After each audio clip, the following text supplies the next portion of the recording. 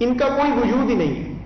یہ basically robot سے آپ ایک نیریٹو بنا کے اور اس کو دنیا میں پھیلاتے جا رہے ہیں تاکہ تاثر یہ آئے کہ پاکستان افغانستان میں کچھ کر رہا ہے, پاکستان میں سیکیورٹی خراب ہے, فلاں چیز ہے. یہ ایک آرکسٹریٹڈ کیمپین کا حصہ ہے جو پاکستان کے خلاف مختلف محاذ کھلے ہوئے ہیں. میں صرف آپ کو ایگزامپل دے رہا ہوں کیونکہ یہ ایک واقعہ ہوا ہے کہ کس طرح یہ چیز چلتی ہے. اچھا, ایک اس میں دلچسپ بات ہے کہ وہی اکاؤنٹ جو فیک پروپیگنڈا پروموٹ کرتے ہیں بلوچستان کے بارے میں یا کشمیر کے بارے میں, وہی آئیڈینٹیکل اکاؤنٹس فیک پروپیگنڈا کر رہے ہیں جب سے یہ واقعہ ہوا. ایگزیکٹ وہی اکاؤنٹ, یہ کوئنسیڈنس نہیں ہو سکتا. اس میں وہی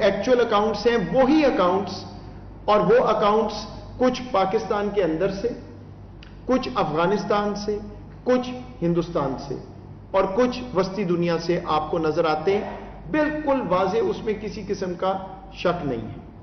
اب میں یہ بھی آپ کو بتاتا چلوں کہ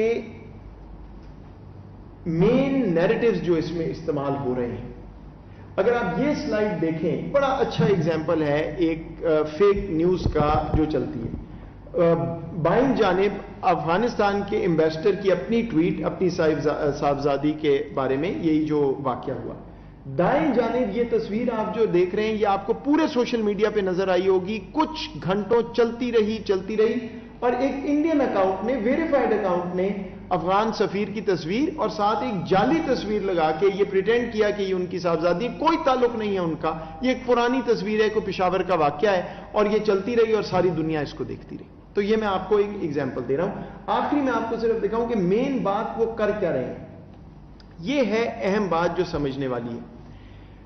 Pakistan Afghanistan are eternal enemies, یعنی کیا کہنا چاہ رہے ہیں کہ پاکستان افغانستان کا تعلق, جو اس تعلق کے دشمن ہیں, جو چاہتے ہیں کہ پاکستان افغانستان کے تعلق میں دراڑ آئے, جو ہم آگے چلتے ہیں افغانستان کے ساتھ, معاملات ہمارے ٹھیک ہوتے ہیں تو یہ چیزیں شروع ہو جاتی ہیں.